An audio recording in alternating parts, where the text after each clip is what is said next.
As exportações brasileiras do agro atingiram o maior valor para o mês de abril desde 1997.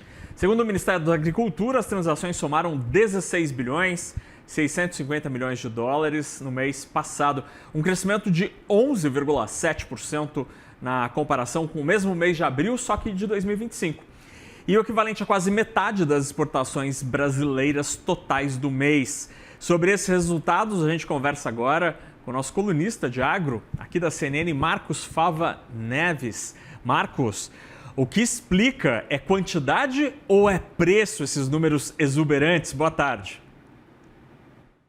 Pois é, boa tarde, Nakagawa. No meio aí de tantas notícias complicadas no Brasil, né, o agro vem sempre trazendo bons resultados, né? Essas exportações foram muito boas no mês de abril, mas a gente tem que destacar um ponto importante que você sempre traz aí nas suas discussões, que é a deterioração de margens que o câmbio traz, Nakagawa. Porque olha só, se você pegar abril do ano passado, nós exportamos 14,6 bilhões de dólares, né?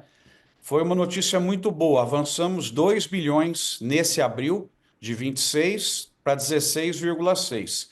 Agora veja que interessante, é um crescimento, como você apontou aí, de 12%.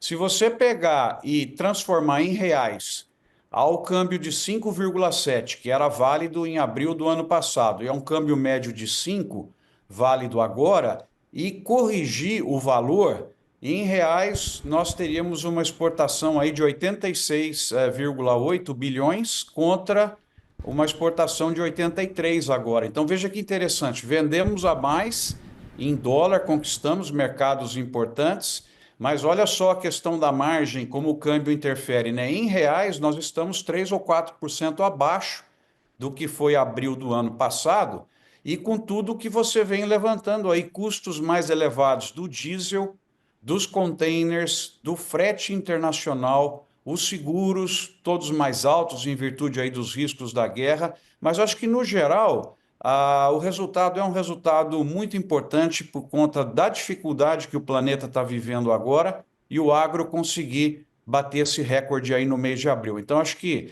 temos que respirar aliviados, são divisas entrando aqui no Brasil, contribuindo para a valorização da moeda, para a redução da inflação, né, e outros pontos de ganhos econômicos que nós temos aí com uma exportação forte, né? Marcos, quando normalmente a gente tem um momento como esse de compressão das margens, alguns segmentos acabam sendo infelizmente mais afetados que outros. No agro é possível fazer alguma distinção de setores, de exportadores que acabam sendo mais penalizados ou está pegando todo mundo de maneira mais ou menos igual? Depende, né? Aqueles que usam mais diesel na sua composição de custos, são produtos mais pesados, né? Que ocupam maior espaço em navios, que têm valor menor, que precisa de mais containers, esses estão sofrendo mais, né? Porque o custo do transporte, no total do valor da mercadoria, é mais alto do que nos produtos muito valorizados. Então, eu acho que esse é um ponto inicial para responder aí a tua pergunta. E depende também de quais desses tiveram valorização mais forte em dólar nesse período, ajudando a compensar um pouco o câmbio que nós tivemos aqui. Então, nesses casos, nós temos, ó, eu peguei aqui os principais ganhadores, né? Lembrando que em abril a gente fecha já o primeiro quadrimestre. Então, se a gente multiplicar por 3, Fernando, já dá mais ou menos a ideia do que pode ser o ano.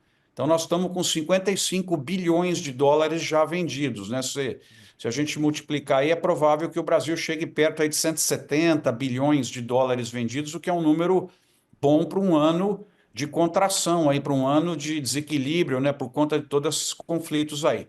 Mas, assim, para resumir, os grandes ganhadores foram a soja, que está com volume maior, de 8% e preço 6% maior. O óleo, que é uma grata surpresa, o óleo de soja está 47% maior do que o ano passado, com preço de 12%. Então você observa aí no óleo uma relação muito interessante com o petróleo, uma importação maior de óleo de soja brasileiro que provavelmente está sendo convertido em produção de diesel, de biodiesel para misturas em países aí. E é uma grande oportunidade para o Brasil também produzir e exportar o próprio biodiesel, né, a partir do óleo de soja. Quem está bem também, Fernando, são as carnes. O bovino está 6% em quantidade acima, 15%, perdão, o frango 4% e o suíno 14%. E o preço do boi está 17% maior, do frango 2% e do suíno 1%. O milho e o algodão também. Então, esse pessoal aí, respondendo a tua pergunta, esse conjunto de setores, são setores ganhadores, porque eles estão com quantidades maiores e preços maiores quando você compara o primeiro quadrimestre de 26 com 25, que é a comparação que é interessante fazer por causa das sazonalidades. E aí, para concluir, Fernando, quem perde? O café.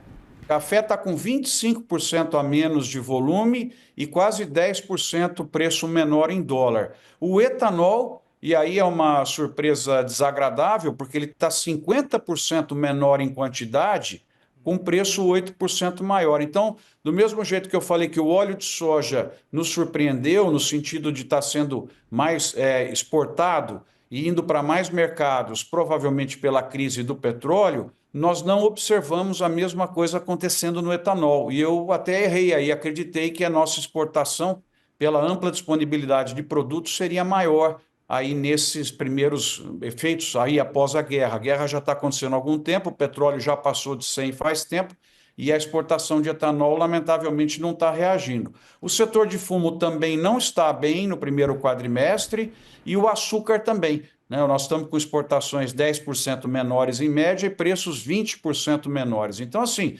ganhadores, a soja, as carnes principalmente, e os perdedores nós estamos aí com o café e os produtos derivados da cana, aí, o açúcar e o etanol. Mas, no geral, como a gente apresentou aqui no começo do nosso bate-papo, é um resultado extremamente favorável num cenário de guerra no planeta, né? E, Marcos, para a gente terminar, quando eu já conversei, tinha uma época que eu cobria câmbio, né, lá na Broadcast, na Agência Estado. E naquela época eu conversava com algumas mesas de operação e era muito interessante, quando o dólar subia um pouco, muitos exportadores que tinham suas divisas lá no exterior aproveitavam para trazer aqui para o Brasil para tentar ampliar um pouquinho a sua margem. O pessoal do agro tem conseguido fazer esse tipo de operação, de movimento mais estratégico, ou às vezes a corda está tão no pescoço que não dá tempo para esperar uma cotação um pouquinho melhor daqui a alguns dias?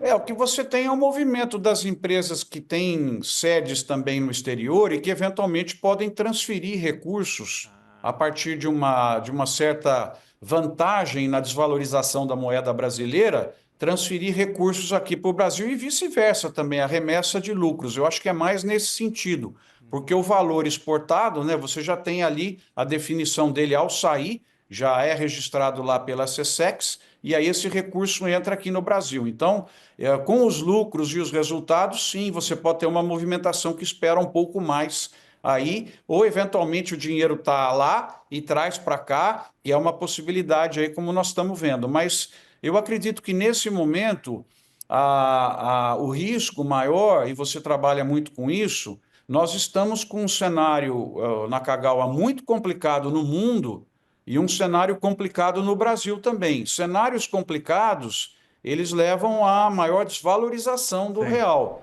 Então, se esse quadro se inverter e a guerra em breve ficar uma situação mais tranquila e nós tivermos no Brasil também alguma mudança aí no quadro eleitoral, no destino de uma maior responsabilidade fiscal, eu acho que um dos grandes medos do agro para esse ano, Fernando, é a gente acabar terminando o ano aí com um câmbio de 4,7, 4,75, aí vai ser muito difícil, porque o preço cai na hora. Sim. Mas o insumo, ele demora para cair, né? Porque a importação foi feita com câmbio mais elevado, os estoques estão aqui no Brasil, então o reflexo disso no custo de produção, ele demora mais do que no preço que é imediato. Então, um dos grandes medos aí do agro nesse ano é uma valorização mais forte do real, né? Interessantíssimo. Marcos Fava Neves, colunista do CNN Agro, que conversou com a gente sobre este cenário, ao mesmo tempo de números exuberantes da balança comercial, mas uma situação financeira no caixa, ali no dia a dia do exportador e do agricultor, nem tão bonito assim. Fava, obrigado pela conversa, boa semana. A vocês todos também, um abraço. Tchau, tchau.